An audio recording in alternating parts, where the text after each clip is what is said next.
China just yanked a Japanese singer off stage mid-song because they're throwing a diplomatic tantrum over Taiwan. Mari Otsuki, 52, was belting out Memories, the iconic first ending theme for the anime One Piece at Bandai Namco Festival 2025 in Shanghai yesterday when the lights snapped off, the mic died, and two stone-faced staffers marched on a stage to drag her away like a dissident at a show trial.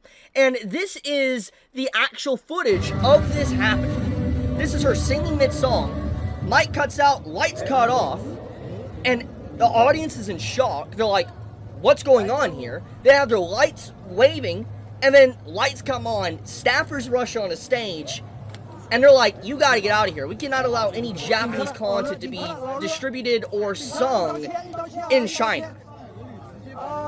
Why is nobody talking about this? Like, this is a pretty big deal in my opinion, because, like, this isn't the only news to come out about, like, China and Japan and censorship of anime and manga in just the last few weeks. I'll get into that in a second, but this is Mari Otsuki. This is a singer that is singing the iconic theme of One Piece. One Piece is massive, and the fact that there is literally next to no conversation I have personally seen of this is insanity. Like, what is going on here? Why is nobody talking about how crazy of a reaction this is? But let's get into the other news that just came out yesterday. China's largest comic convention bans anime and manga.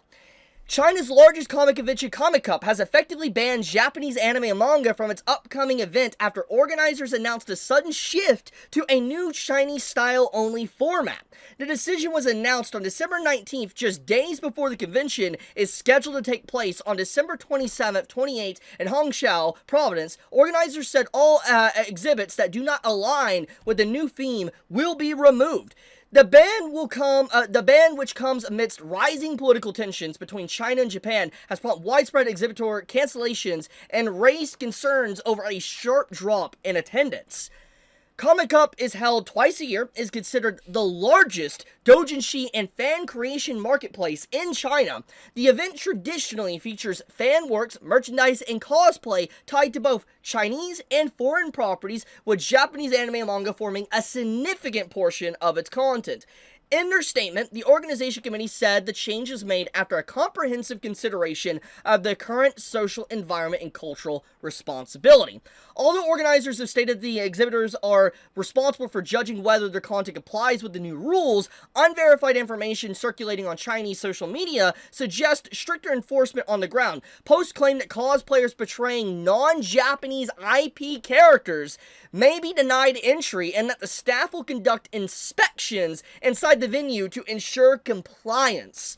The exclusion of Japanese IP is expected to significantly affect turnout. According to reports, a substantial decline in visitor numbers is anticipated, with estimates suggesting that Hangzhou could lose more than 200,000 potential tourism visits linked to the event. Reports indicate that large-scale cancellations, particularly among doujin booths, have also occurred. The COMICUP decision comes amidst a series of recent restrictions on Japanese entertainment in China, particularly in the anime and manga community and industry. In December 2025, the theatrical run of Demon Slayer Infinity Castle ended abruptly after regulators declined to grant the film a standard release extension. The decision was officially attributed to unavoidable circumstances despite box office performance that would typically support a longer run. Other Japanese anime films have faced similar uncertainty. Screenings of Detective Conan, The Time Bomb Skyscraper, and the latest Crayon Shin-chan movie has been postponed indefinitely, alongside the live-action adaptation of Cells at Work, with no revised release schedules announced. In late November, Japanese singer Mari Otsuki was escorted off stage during a performance in Shanghai, while scheduled Sailor Moon live stage shows in China were also canceled. Insane. Actually insane. So let's get into how this all started, because obviously we can say this is from Taiwan, but what's really going on here? So a brief Google search reveals this. You can type in China and Japan political tension. Obviously you get a lot of ancient history and different things that's happened over decades and hundreds of years between them, but as of late, at least in the last few weeks, it is thanks to the new Prime Minister of Japan making a statement that she will defend Taiwan from China. And even if you don't know anything about politics or geopolitics or Taiwan, Japan, China, I'm just going to summarize it for you. China wants Taiwan. They want Taiwan. They don't view Taiwan as a country. Okay, just gonna straight up say that. Japan doesn't want China to have Taiwan because obviously it's a security threat to them. So Japan is siding with Taiwan, wanting to defend Taiwan, and that has led to rising tensions and global tensions between these two countries that is causing, Asia over there to have boiling tensions between these countries that could lead into probably something very bad depending on how it's handled.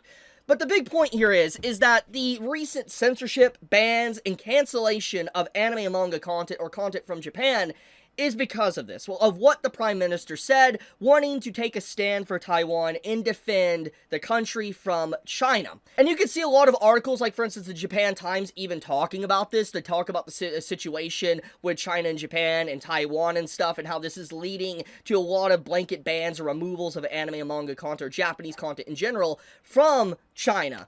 And honestly, this doesn't really come as much of a surprise to me, and let me give a brief example or reasons to why this is. This is the same country, China is the same country, that banned Winnie the Pooh because of memes, because people were memeing that the leader of China was, he looked like Winnie the Pooh, and because of that, the reaction of that, they effectively banned Winnie the Pooh.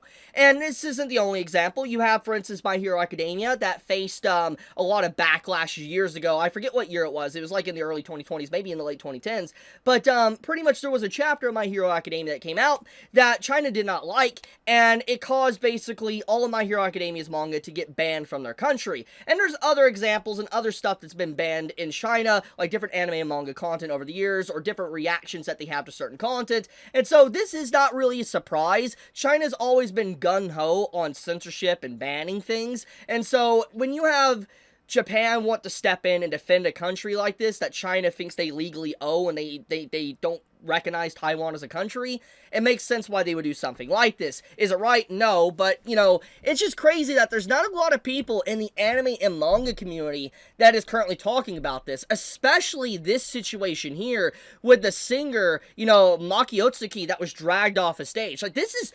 I don't know why the One Piece community isn't talking about this. Like, this is a big deal. Like, actually a big deal, because One Piece is huge. Like, that's, like, the symbol, like, one of the biggest symbols of Japan for anime and manga. Like, say whatever you want, you can dislike One Piece or whatever, but it is a big symbol for Japan's anime and manga industry.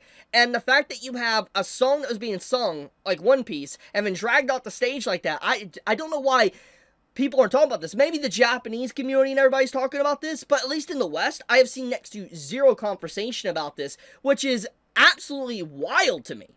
Maybe I missed it. Maybe there is a possibility I missed the conversation around this, but it feels like there should be people talking about this. And I'm just like, dude, what an absolute overreaction. But what the craziest thing about this, though, that I want to talk about, is that imagine you go to this convention, like you're a tourist or whatever, and you go to this convention because you just want to see the culture of China and Japan together, and the different literature and works and stuff, and showcased at these different booths. And you go there, and you're denied entry because you decide to cosplay a non-Chinese IP character. Like, you go to this, and you try to cosplay a Demon Slayer character, you try to cosplay, like, a Dragon Ball character, Sailor Moon character, suddenly you're escorted out, or you're denied entry, or you're inspected inside the venue to ensure compliance. Like, you realize how insane that is. That is unhinged. Actually unhinged.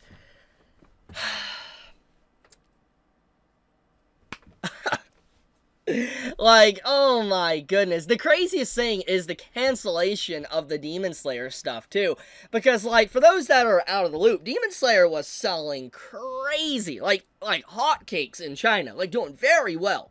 Like, it was insane amount of, like, tickets and stuff that were being bought for Demon Slayer in China. And the fact that the movie showcasing abruptly ended because of this shows just, like, I don't know why any country, personally, this is my hot take, this is my opinion piece here. I don't know why any country would want to be reliant on getting money or anything from China if they could just effectively ban your content instantly over a whim because there's a completely unrelated political spat over a different country or something. I'm just like, I don't know why anyone would want to put their eggs in China's basket and hope that they get a lot of money from them when stuff like this can happen. Because it's like, if they're doing this to Demon Slayer, they will do it to anything. Because Demon Slayer has so much money that it was being made. It was making so much money, probably for Japan and China. And the fact that they did this really just showcases priorities and just wild, man. Like, I could not imagine, like, going to this convention and being told, like, you can't, like, go in there with a cosplay or something and just, like, being removed or whatever. Just wild stuff. Anyways, I'll leave it at that. I just wanted to talk about this because I thought this was kind of crazy and not a lot of people are really putting a light or a spotlight on this situation, and I feel like more people should. I hope more content creators do talk about this. But with that, be safe, stay healthy, and I love you guys, and happy holidays. Chibi out.